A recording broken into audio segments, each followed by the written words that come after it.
Oh, praise the Lord, my colleague in Christ. I welcome you to this beautiful episode on parental counseling. My name is Reverend Dr. Adeshina Osonyaulu, and I will be taking you through this very important aspect of counseling. Thank you. I think we need to actually understand the definition of what is parenting or parental counseling before we can actually harness what is therein. I define parental counseling as a service that is aimed to provide necessary and adequate knowledge, to give tools, and to give guidance,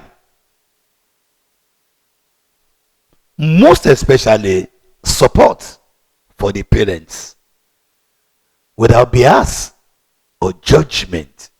I think that definition has spelled it out. In one way, it has talked about the expected thing to be harnessed in parenting counseling. It has now talked on the support that it gives to the parents.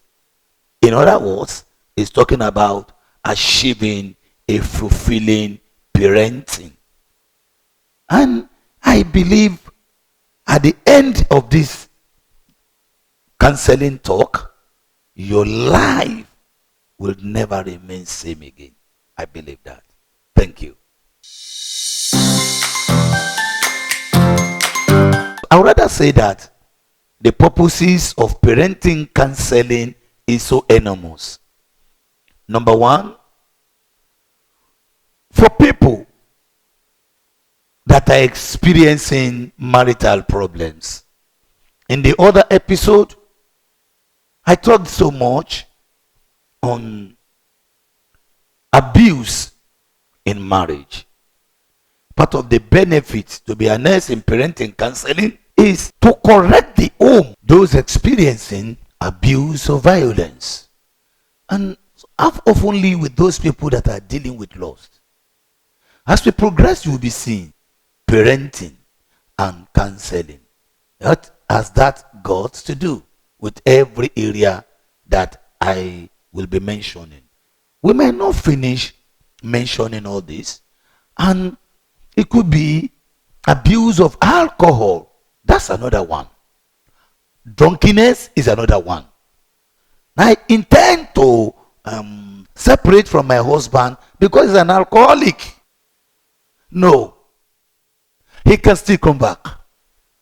Those are the benefits.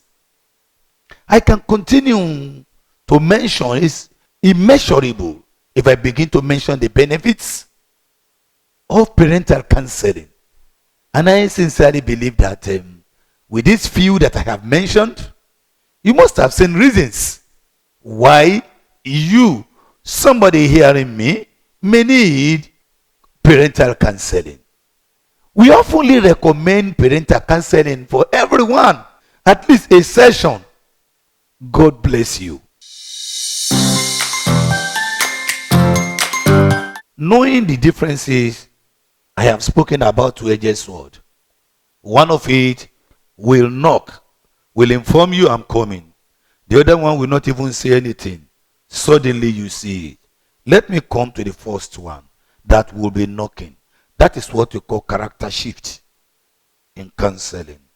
And you begin to see what is foreign, what you have not been seeing, if you are a very sensitive parent.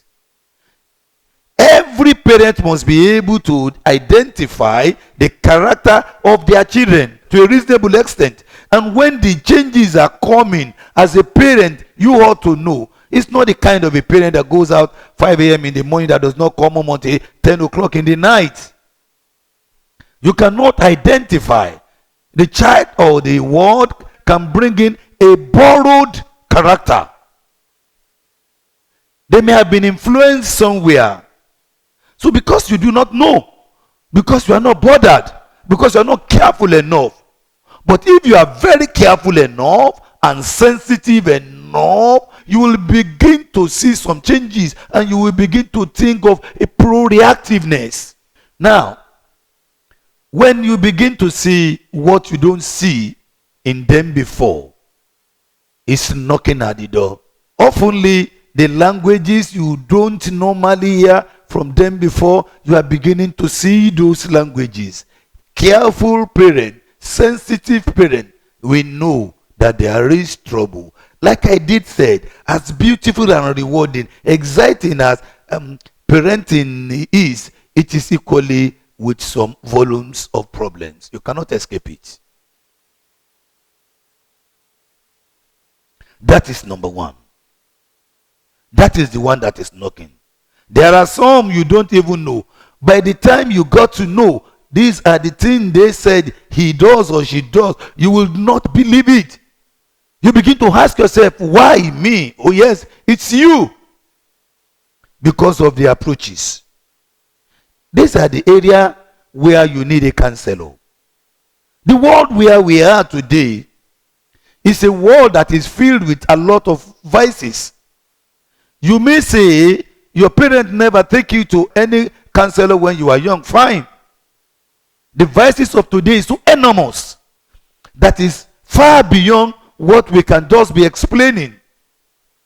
For example, today I just came across a film on the internet. Young girls of about maybe 10 and 12 years on a model parade, a model show, opening her breast up bare nakedly. I cried, I shouted. Where is parenting at this hour?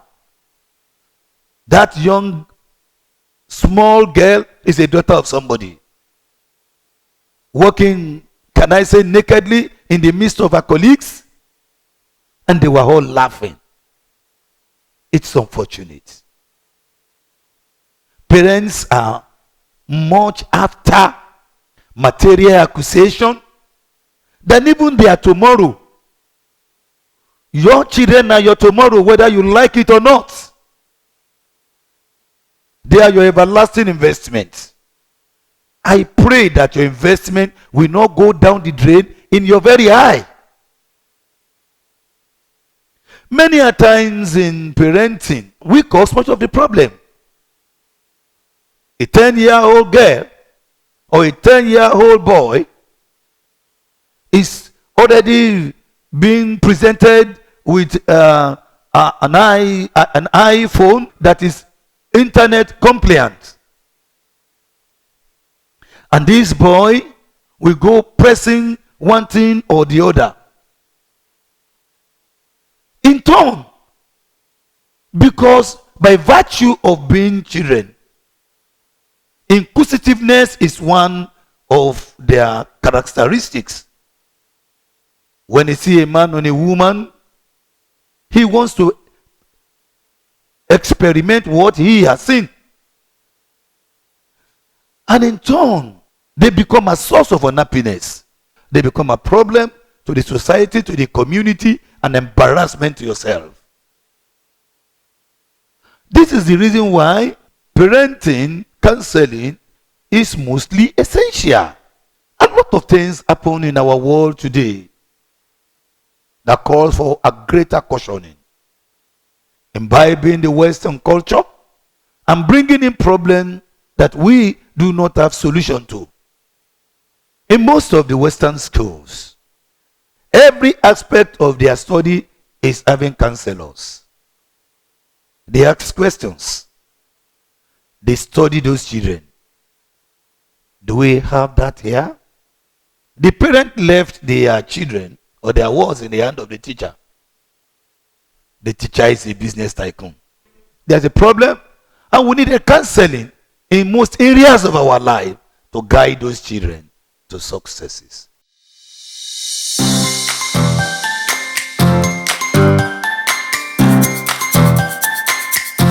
In a situation where a woman is so blessed and using the blessing to intimidate the husband, all of us can know what may eventually happen. But let me explain this. There is nothing in God blessing a woman much more than a husband. The woman and the husband, by the reason of the scripture, are expected to be one. The two of them joining together is the law of God. Now, the fact that God, there are areas where the man can lack wisdom. The woman may be so blessed in wisdom in all areas of life. But the essence of it is to benefit the home and not to create problem for that family. I think you understand that. Let us look, for example, 1 Samuel chapter number 25. I will be talking on Abigail and I'll be talking on Nabal. Now, Abigail is the wife of Nabal. But you see what happened. David was grossly annoyed with Nabal. And David decided to come and fight Nabal, probably to behead Nabal. And along the line, some of the people around Nabal went to Abigail and explained what happened to Abigail. Abigail, as a wise woman, decided to go and meet David. While David was coming on the way, Abigail met David, knelt down by David, and pleaded on behalf of her husband. And that day, David turned back. Now, assuming that Abigail did not go, what do you think would have happened? That's the essence of a good woman, and that is what is called a good wife. And one expects that from our women.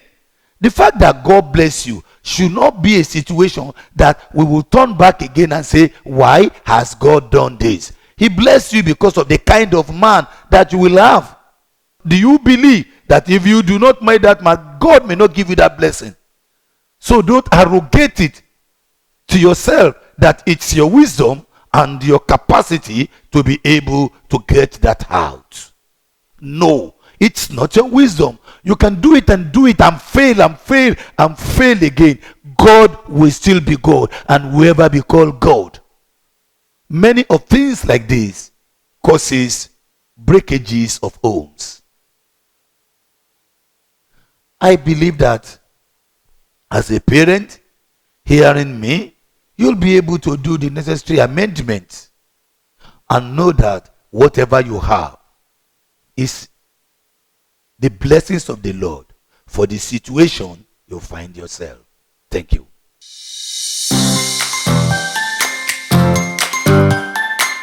How does woman emancipation affect marriage?